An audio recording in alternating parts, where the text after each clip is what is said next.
बात नहीं, एनसीईआरटी से रीड किए होंगे basic portions.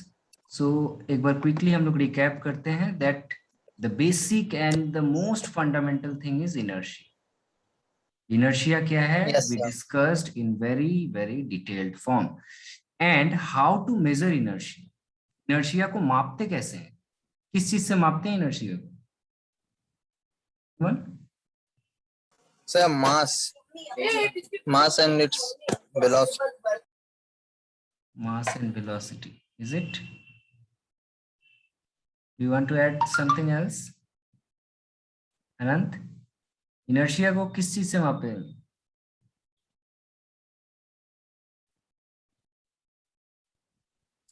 Momentum. Yes, momentum. And mass and velocity जो बोले हो वो भी करेक्ट है, लेकिन मास और वेलोसिटी दोनों एक साथ कंबाइन होता है। देखो इनर्शिया जो है ये मास पे भी डिपेंड करता है और वेलोसिटी पे भी डिपेंड करता है ना। जैसे कि सपोज करो ये दो ब्लॉक अगर हो, यहाँ पे एक ब्लॉक हो जिसका मास हो 50 kg और यहाँ पे तुम खड़े हो कि अच्छा ठीक है ये 50 kg का जो बड़ा सा स्टोन है वो जब नीचे गिरेगा तो मैं उसे रोक लूंगा, तो क्या तुम रोक पाओगे उसको? No, sir. नो। बट वही अगर एक 5 kg का ब्लॉक है, सेम स्लोप से नीचे आ रहा है, तो इसको हम लोग रोक लेंगे। So we can change the momentum Yes, sir. if and only if it depend on the velocity as well as the mass. So most generalized term to add both of them is called the momentum, and momentum is a vector quantity which is equal to mv. We discussed about it already, okay? And the factor which can change the momentum, momentum को एक ऐसा factor जो change कर सकता है, उस factor को हम लोग कहते हैं फोर्स। फोर्स का मैंने डेफिनेशन बताया था इस पॉइंट के थ्रू, ये ऑलरेडी हम लोग डिस्कस कर चुके हैं कि फोर्स क्या है। फोर्स या तो किसी बॉडी में मोशन लाने का कोशिश करता है जो रेस्ट पे है, या फिर जो ऑलरेडी मोशन में उसको रोकने की Change कोशिश the करता है, direction. या फिर उसका डायरेक्शन चेंज करने की कोशिश करता है, या फिर शेप चेंज करने Yeah, की। be safe. So this is the basic characteristics of force. Then we classify force with a huge classification. इसमें कुछ ही हम लोग का काम का भी है, but just for sake of your understanding, we will learn all this. Then हमने कुछ फंडामेंटल फोर्स देखा था जिसमें कांटेक्ट फोर्स और नॉर्मल रिएक्शन फोर्स ही हम लोग का फिलहाल काम में आएगा, और ये टेंशन फ्रिक्शन थोड़ी देर बाद में लगेगा। Spring force. देन हमने फर्स्ट लॉ पढ़ा। First law is related to momentum. बहुत बार एमसीक्यू में बड़े बड़े एग्जामिनेशन में ऐसा छोटा छोटा क्वेश्चन पूछा जाता है that first law is related to what. So first law is related to linear moment. Yes, sir. And second law is related to change in momentum which is called force. Yes, तो sir. यहाँ Sir, तक हम change लोग in momentum per unit time. Change in momentum, rate of change in momentum is, time नहीं बोलने की जरूरत है, Yes, sir. रेट जब रेट हम लोग Okay, बोल sir. देते हैं then time is already counted. Then हमने नॉर्मल रिएक्शन पढ़ा था, मैंने इसका जस्ट यहाँ लिख दिया है। एक क्वेश्चन है, No, sir, नहीं पढ़ा normal reaction. नॉर्मल फोर्स हमने पढ़ा था, आई रिमेम्बर, ये रहा नॉर्मल फोर्स। ठीक है, इसी को मैंने यहाँ स्टेटमेंट जो है उसको यहाँ लिख दिया है। नॉर्मल फोर्स Okay, क्या था, sir. मैं एक इसको बार मैं थोड़ा सा फिर से बोल दे रहा हूँ। नॉर्मल रिएक्शन क्या होता है, जब भी कोई दो बॉडी आपस में कांटेक्ट में हो तो दैट कांटेक्ट, न्यूटन्स का थर्ड लॉ अप्लाई होता है, इक्वल एंड ऑपोजिट डायरेक्शन में एक फोर्स काम करता है, that force is called normal reaction force. For Yes, sir. Example, if a block is placed on a table और अ रूफ, देन इसका वेट जो है वो टेबल पे नीचे की तरफ काम करता है, and that weight is mass into acceleration, that is acceleration due to gravity. तो टेबल पे अगर ये वेट अपना पुश कर रहा है तो टेबल इसके अगेंस्ट में एक रिएक्शन देता है, that reaction Yes, sir. Is always always normal to the surface, always normal to the surface means 90 degree, that is why it Yes, is sir. Called normal reaction, normal because 90 degree, and it is reaction force, that is why it is normal reaction. Okay, sir. So if Understood. suppose if you have this kind of surface and a block is, big block is like this sitting here, then this surface is in contact तो यहाँ normal reaction क्या होगा, यहाँ पे पहले हमें surface assume कर लेना होगा एंड देन इस सरफेस Yes, से sir. 90 डिग्री एंगल बना के हमारा normal reaction banana. This is always Yes, sir. Okay. Anant, is it clear? Yes, sir. Okay, so today we will start with this numerical. This is a simple question. A bullet of mass 0.04 kg. This is question NCRT, of course. Yes, exactly. Moving with speed 90 meter per second, enter a heavy wooden block and is stopped after a distance of 60 meter. What is the average resistive force exerted by the block on the bullet? So how you measure what is the average resistive force? So it is equal to the force applied by bullet on the block.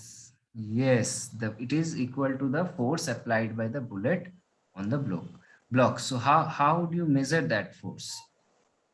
So we have to find out the force on the bullet. So Okay. it is initial velocity is given and final is given, sir. Okay, go ahead then measure it. Go ahead and measure it.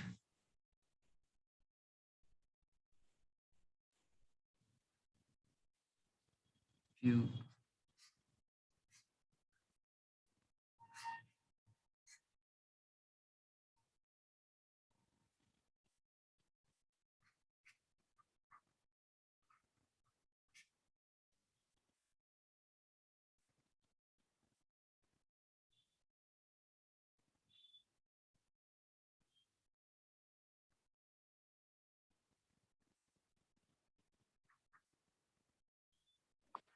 Sir, minus 270 Newton. minus 270 Newton.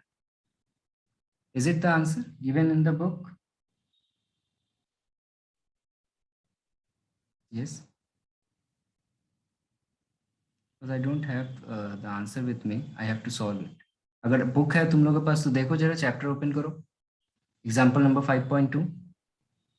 Sir book में positive में दिया है. Positive में दिया है, तुम्हारा negative में क्यों आया? रीजन? सर क्योंकि मैंने एक्सलरेशन को नेगेटिव में लिया था. ओके.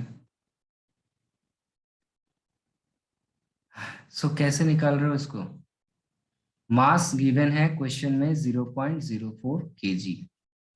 ओके, ऐसा यूनिट. वेलोसिटी, इनिशियल वेलोसिटी जो है ये दिया हुआ है 90 meter per second. Final velocity you ले लो, पकड़ लो, initial velocity and final velocity कितना है? 0. ठीक है. और डिस्टेंस कवर कर रहा है 60 meter from velocity 90 meter per second to finally 0 meter per second in 60 meter. The 270 Newton answer आएगा ना? Okay, let's see then. So यहाँ पे हम लोग क्या मिल सकता है? एक्सेलरेशन हम लोग फाइंड कर सकते हैं. और this is not acceleration, this is retardation. Okay, this is retardation of the bullet. Yes, sir. So retardation of bullet is equal to how much? Retardation of bullet is equal to final velocity minus initial velocity divided by time. 2s. लेकिन time तो यहाँ given नहीं है, so हम लोग को दूसरा use 2s करना लेंगे पड़ेगा. Sir. 2s. Yes. What is the formula? V square is equal 2as to, is equal to v square minus u square. yes, this is 2as. So using this formula, we get your 0 square minus 90 square divided by 2 into 60. Is it 60 or it is 0.6? 0.6. Yes.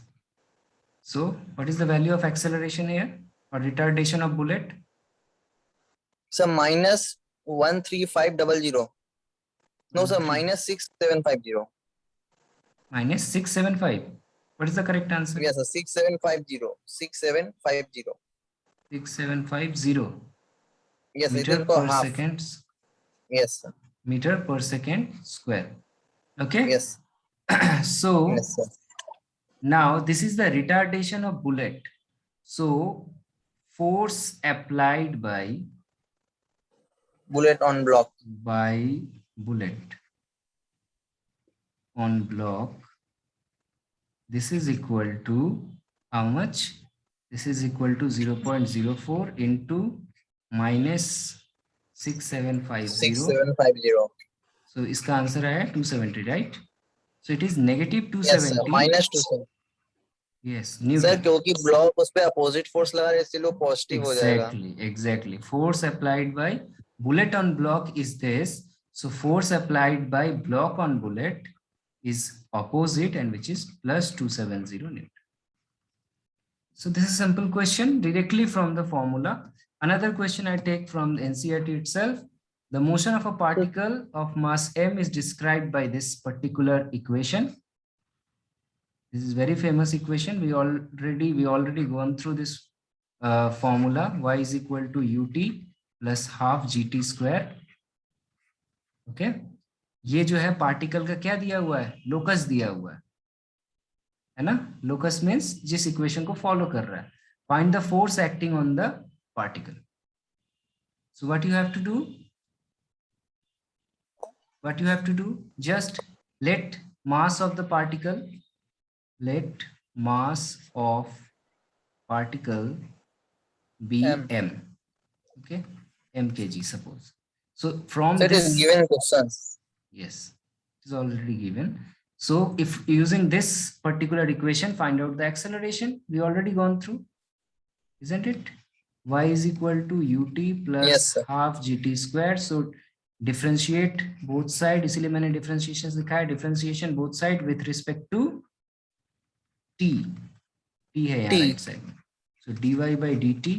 This is equal to velocity v will become u plus gt. Okay.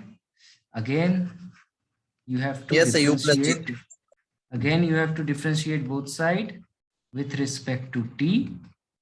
So this time is become d2y by dt2, or it is dv by dt, and dv by dt is nothing but acceleration. This is equal to d by dt of u plus g is constant, so d by dt of t. You know the differentiation of constant is 0 and differentiation of t with respect to t is 1. So इसका answer आ जाएगा g. So the finally force is equal to mass into acceleration, which is mg. mg. Your answer. Yeah. This is the fundamentals and basics. एक बार just quickly recap कर लिए. Now today's topic is impulse. Impulse is what? When a force is applied on a body with very short time, then that particular effect is called impulse, and that kind of force is called impulsive force. अगर कोई body किसी भी yes sir, can I get this definition, or I can write now? Definition, yes, I share you with this this slides also, okay, or you may write it down. Already लिखा हुआ देखो. Yes sir. Impulse is what? When a force is applied on a body with very short time, then that particular force is called impulsive force. Okay.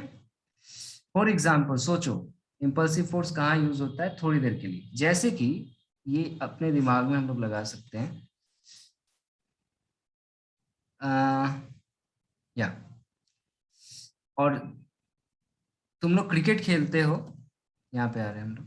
तुम लोग जब cricket खेलते हो तो अगर सपोज एक काफी हेवी बॉल है, एंड दैट हेवी बॉल तुम्हारे तरफ जब हाथों पे आएगा, अगर तुम इसको कैच करना चाहते हो तो कैसे कैच करोगे?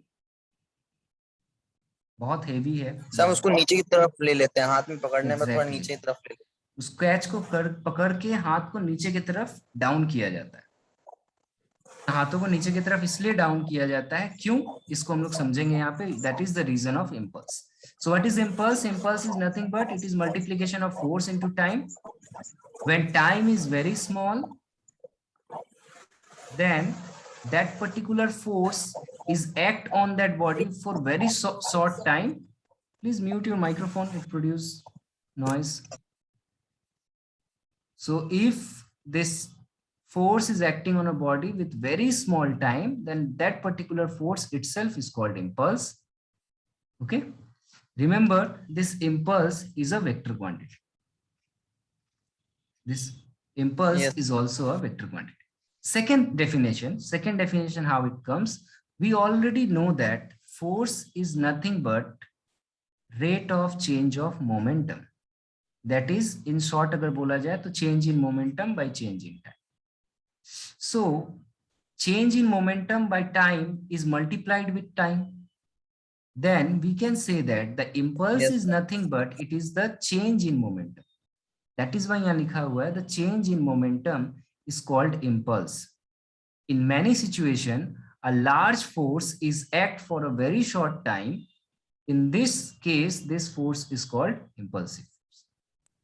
जैसे कि अगर क्रिकेट खेलते वक्त बॉल तुम लोगों के पास बैट के पास जब आता है तो बहुत ज्यादा फोर्स तुम लोग अप्लाई करते हो अपने बैट के थ्रू उस छोटे से बॉल के ऊपर with some fractions Yes, sir. of second. Suppose for 0.2 और 0.05 सेकेंड, इतना छोटा सेकेंड टाइम के लिए अगर if तुम फोर्स अप्लाई करते हो उसके ऊपर बहुत ह्यूज अमाउंट का, ठीक है, तो वो जो फोर्स उस वक्त उसके ऊपर एक्ट होता है that is called impulsive force. This is very huge. Is it clear what is impulse? Okay, so impulse का एक और डेफिनेशन हम लोग यहाँ से क्या कर सकते हैं? Impulse is a vector quantity and its direction same as that direction of f. So what is its unit? इसका यूनिट क्या होगा? Unit of impulse? So Newton second. It is Newton second, SI unit. And what is its Yes. CGS unit? So it will be dyne per second. Dyne per second or dyne second? Dyne second. Okay, Deepak तुम्हारा voice change क्यों लग रहा है बार बार? भाई your voice is sir change नहीं sir, वो distance change हो रहा है ना मैं बोलने का. मैं आज थोड़ा सा वो हेडफोन नहीं यूज कर रहा हूँ तो इसीलिए मैं बार बार नीचे रख दे रहा हूँ ग्राउंड में. Okay okay, no problem. Okay, so this is its unit and next is dimension. Anant बताओ इसका डायमेंशन. Its dimension.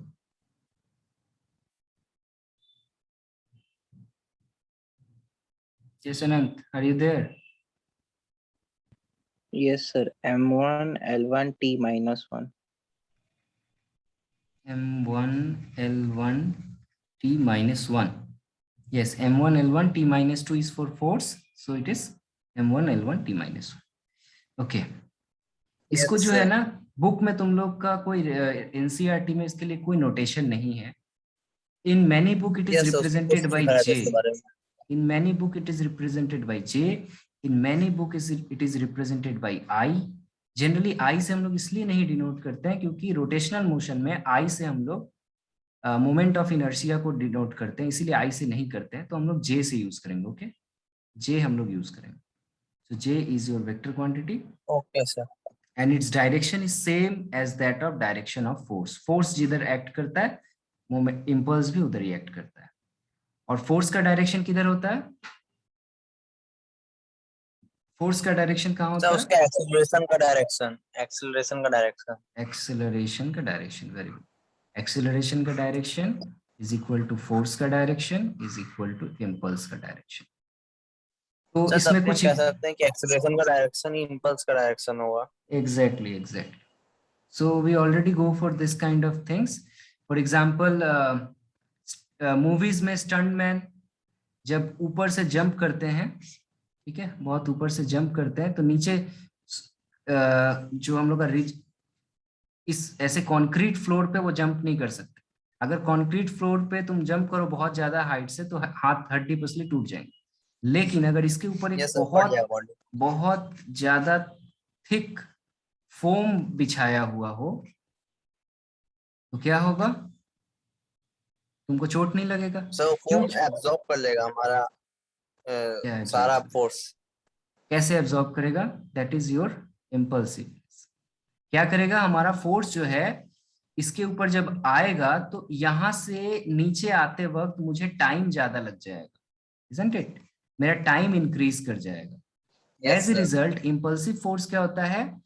फोर्स और टाइम का मल्टीप्लीकेशन कांस्टेंट होता है। तो मैंने क्या किया, टाइम को अगर मैंने बढ़ा दिया तो मेरा फोर्स जो मेरे ऊपर रिएक्शन लग रहा था वो कम हो जाता है। ये प्रिंसिपल हम लोग यूज करते हैं क्रिकेट खेलते वक्त भी। जब एक heavy ball like a cricket ball जो यूज होता है वो हाथों पे बहुत ज्यादा इफेक्ट करता है, बहुत जोर से लग सकता है। Yes sir. तो इसीलिए हाथ को जल्दी से नीचे की तरफ कैच पकड़ते ही हाथों को नीचे की तरफ ले लिया जाता है। रीजन ये है कि इससे भी क्या हो रहा है, तुम्हारा टाइम इंक्रीज कर दे रहा है। तुमने यस एक्शन और सर। रिएक्शन का टाइम इंक्रीज कर दिया।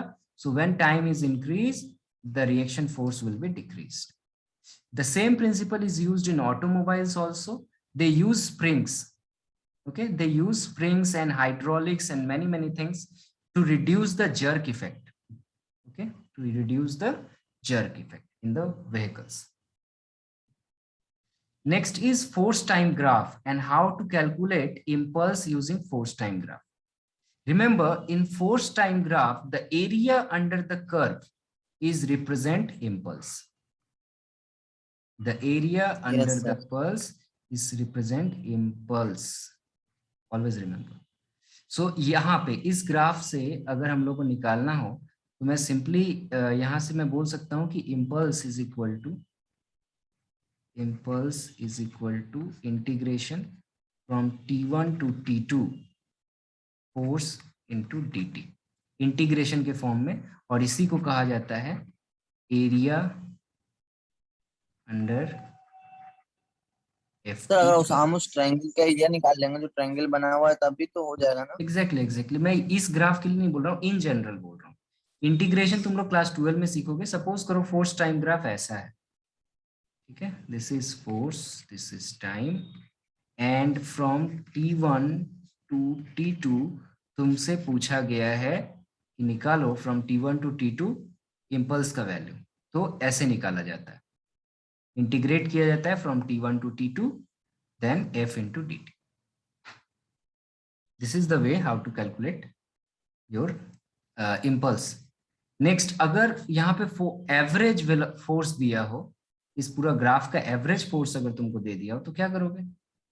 और यहाँ पे चेंज इन टाइम दिया हुआ है तो उसको कैसे लिख सकते हो? Any idea? Yes, think.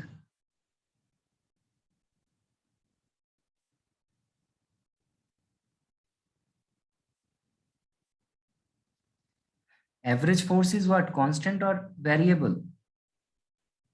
Average force दिया हुआ है इसका मतलब ये कांस्टेंट है ना, इसका वैल्यू फाइनाइट हो गया। Yes sir. At that case, the impulse is equal to F average into the width of the time, that is delta t. ये दो फॉर्मूला याद रखना। ये जनरली अभी तो नहीं आएगा तुम लोग का, ये मैंने दे दिया फॉर कॉम्पिटिटिव एग्जाम के लिए। जब हम लोग 12 में इंटीग्रेशन अच्छे से सीख लेंगे तो इस तरह का न्यूमेरिकल एग्जाम में पूछा जाता है, AIEEE लेवल का एग्जाम में, ठीक है। सर इंटीग्रेशन का काम शायद मिलाने का होता है ना सर? यस, इंटीग्रेशन का काम मिलाने का होता है। डिफरेंशिएशन छोटे छोटे पार्ट में तोड़ देता है, इंटीग्रेशन उनको मिला देता है। Integration is nothing but continuous summation.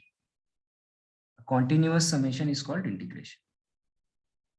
Okay, so this question is again from NCERT. A batsman hit back a ball straight in the direction of the bowler without changing its initial speed of 12 meters per second.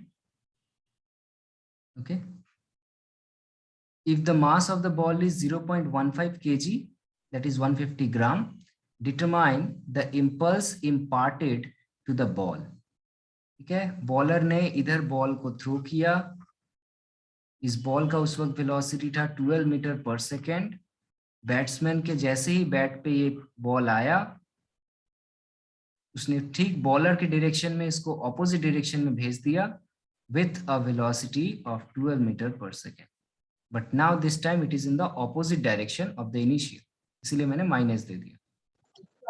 यहाँ पे acceleration कैसे निकालेंगे? Acceleration की जरूरत है यहाँ पे? हाँ ओ नहीं सर, नहीं sir. Impulse is nothing but change in momentum. Yes sir. So it is initial momentum, my final momentum by initial momentum, whatever you like.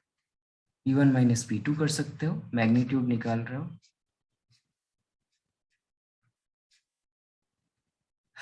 So 0.15 into initially it is how much?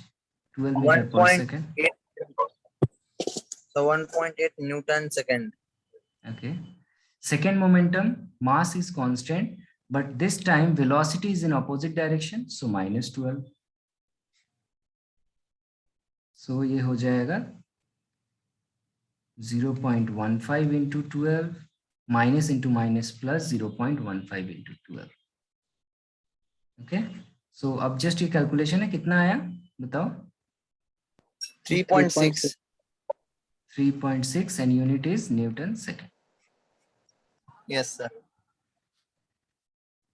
अनंत हुआ ये वाला question, समझ में आया? Sir यही impulse का value होगा ना सर? हाँ यही इम्पल्स। अनंत हुआ ये question?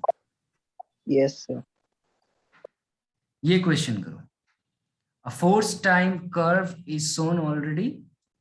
What you have to calculate from 0 to 8 second, the momentum acquired by the particle, or simply the change in momentum, that is impulse. इस ग्राफ में चेंज इन मोमेंटम पूछ रहा है।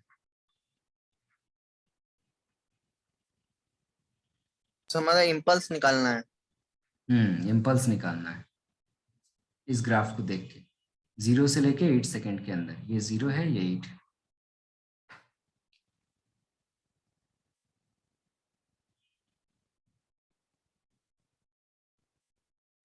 ऐसे क्वेश्चंस कॉम्पिटिटिव एग्जाम में पूछे जाते हैं ज्यादातर, और इनको करने के लिए तुम लोगों को सिर्फ 2 सेकेंड चाहिए था।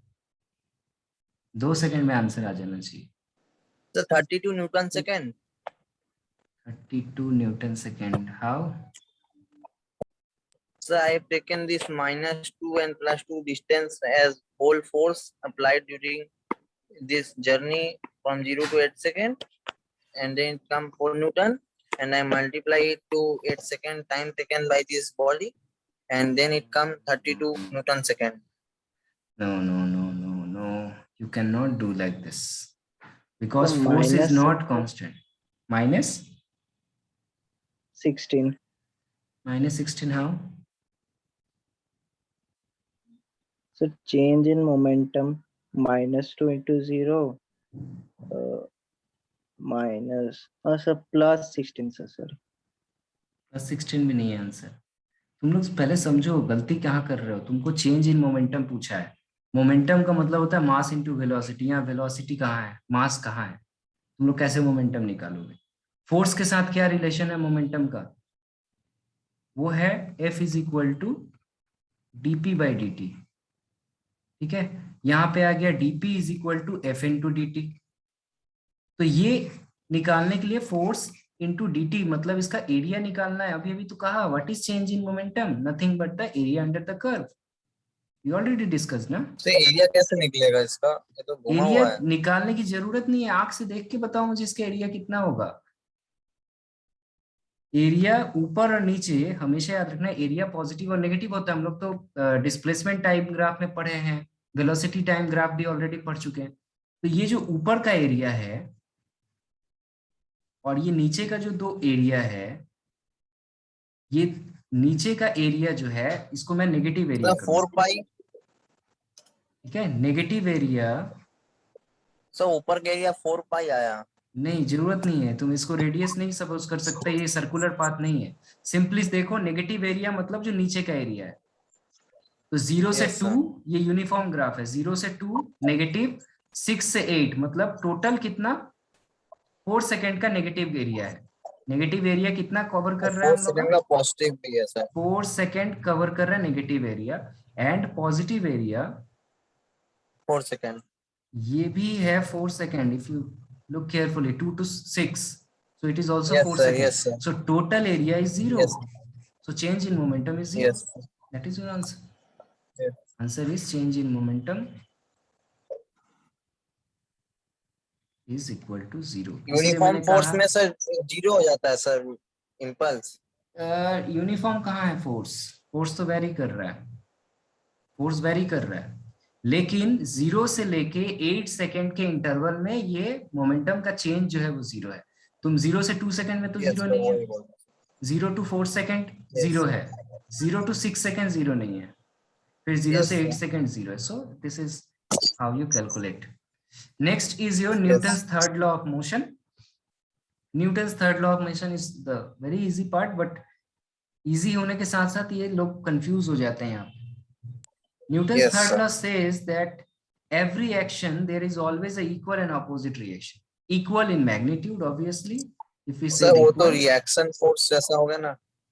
yes, and opposite in direction. But इसको समझने के साथ साथ तुमको इसके बेसिक पॉइंट्स को याद रखना बहुत जरूरी है, समझना जरूरी है। सबसे पहला बात, when a body is exert a force on any other body, the second body also exert an equal and opposite force on the first body.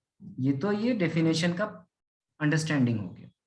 Suppose you have a wall, एक वॉल है तुम्हारे सामने अभी फिलहाल, और तुम यहाँ खड़े हो और तुम इस वॉल को पकड़ के पुश कर रहे हो, तो रिटर्न में ये वॉल जहां पे तुमने हाथ लगा के इसको पुश किया है, वहां से तुमको भी एक रिएक्शन फोर्स मिल रहा है। This is called Newton's third law. But what is the main point two remember? Force in nature always occur in pairs. Force कभी भी अकेले नहीं रहता है, फोर्स हमेशा पेयर में होना चाहिए। इसका ये मतलब है कि सिंगल आइसोलेटेड फोर्स कभी हो ही नहीं सकता। तुम लोग एक ऐसा फोर्स एज्यूम करके मुझे बताओ जो आइसोलेटेड हो, वो कहीं एक्ट कर रहा हो और उसके रिटर्न में कोई फोर्स उसको ना मिल रहा हो। ऐसा कोई फोर्स कहीं दिखा? सर ऐसा फोर्स होगा तब तो ऑब्जेक्ट भाग जाएगा। वही बात है। सपोज करो अगर तुम सोच रहे हो कि ये बॉल है छोटा सा और मैं इसको इधर से पुश किया तो ये मुझे फोर्स रिटर्न में नहीं दे रहा है, तो ये फोर्स आपको रिटर्न में अगर नहीं दे रहा है तो ये आपका फोर्स को क्या कर रहा है? चेंज इन मोमेंटम के फॉर्म में फोर्स इनटू एक्सेलरेशन में लेके इसको चला जा रहा है, और यहाँ पे आप कांटेक्ट पे रह रहे हो तो ये आपको एक स्मॉल सा रिएक्शन फोर्स भी देगा, और इन दोनों का डिफरेंस जो है वो आपको एक्सेलरेशन के फॉर्म में मिल जा रहा है। एग्री और not? What I am talking about, yes sir. अगर मान लो एक ब्लॉक है और तुमने इसको पुश किया विथ फोर्स F और ये ब्लॉक नहीं हिला, इसका क्या मतलब है? आनंद बताओ पहले। मैंने एक ब्लॉक है, बहुत हेवी ब्लॉक, और मैंने इसको पुश किया और ये ब्लॉक अपने जगह से नहीं हिल रहा, इसका क्या मतलब? तो इसका मतलब वो जो फोर्स हम लोग लगा रहे हैं उसके बराबर फोर्स वो हमारे ऊपर लगा दे रहा है, इसीलिए उसमें कोई चेंज नहीं हो रहा। Exactly. So this is called the equilibrium condition. अगर हम लोग जितना फोर्स लगा रहे हैं हमको रिटर्न में उतना फोर्स मिल रहा है, इसीलिए बॉडी हिल नहीं रहा है। नाउ अगर तुमको जितना फोर्स ये रिटर्न में दे रहा था तुम उससे ज्यादा फोर्स लगा दिए तो क्या होगा?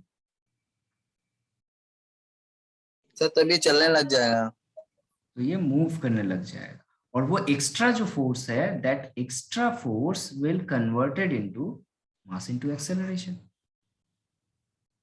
Clear? So there force are always occur in pair. ठीक है। Next point is any agent apply a force also experience a force in equal magnitude but opposite direction. It is obviously second point से यहाँ लिया गया है। जो action है इसको हम लोग नॉर्मली एक्शन फोर्स कहते हैं, और जो एक्सपीरियंस्ड फोर्स होता है उसको हम लोग रिएक्शन फोर्स कहते हैं। ठीक है। Very very important point is action and reaction. Action and reaction never act on the same body. Action और रिएक्शन उसी बॉडी पे एक्ट नहीं होता है, इसके लिए दो बॉडी का कांटेक्ट में होना बहुत जरूरी है। अलग अलग एग्जैक्टली। जैसे ये बुक जो है ये इस टेबल पे रखा गया है, तो ये बुक जो है इस टेबल के ऊपर अपना एक्शन लगाया, ठीक है, that is converted into mass into gravity mg, और ये टेबल क्या किया, इस बुक के ऊपर अपना रिएक्शन लगाया। सो एक बॉडी दूसरे के ऊपर एक्शन करता है तो दूसरा बॉडी पहले के ऊपर रिएक्शन करता है, means action and reaction never act on the same body, two bodies are required for this. If action and reaction occur on the same body then what does it mean? एक ही body के अंदर action और reaction लग रहा है, इसका क्या मतलब? इसका मतलब है कि नेट फोर्स जो है वहां पर वो जीरो है, वहां पे नेट फोर्स जो है वो जीरो है, वो बॉडी इक्विलिब्रियम पे है. इसका इसका एक बहुत फनी सा एग्जांपल सोचो. फनी सा एग्जांपल है कि ये एक टेबल है, ठीक है, ये एक टेबल है और इस टेबल पे अनंत यहाँ बैठा हुआ है, पार्डन फॉर माय ड्राइंग, और इस टेबल पे बैठ के पैर दोनों ऊपर कर लो. अभी जिस टेबल पे तुम लोग बैठे हो और उस टेबल को उठाओ, अपने आप को, अपने बॉडी को उठाओ ऊपर की तरफ. उठा पाओगे? अगर ऐसा कर दिया तो गिनीज बुक में नाम आ जाएगा. जिस टेबल सर पे मतलब बैठे, नहीं समझा.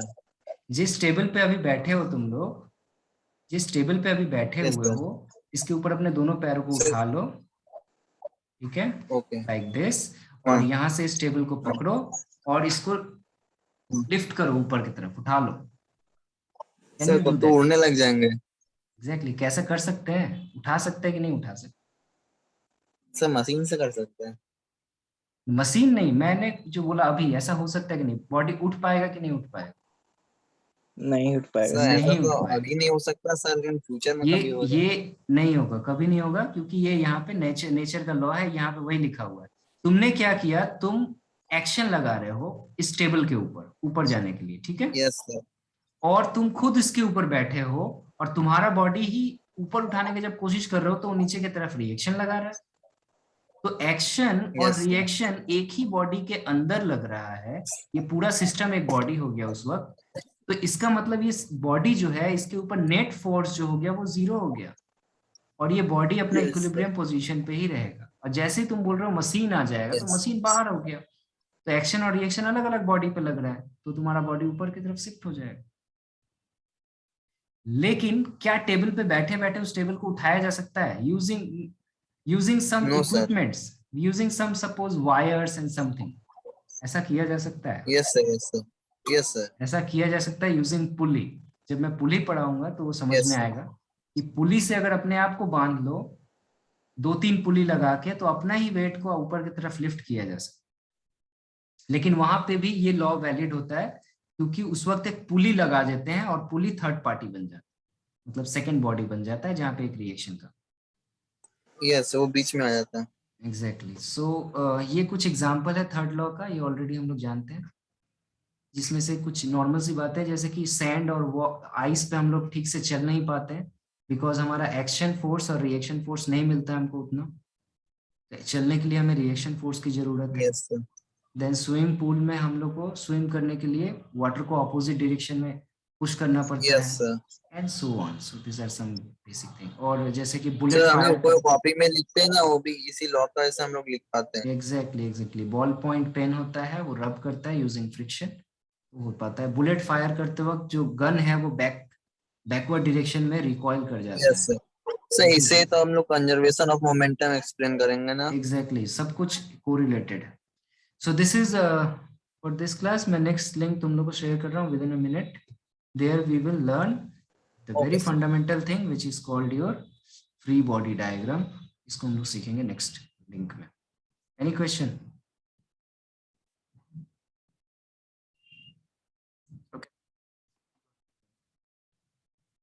Thank you sir.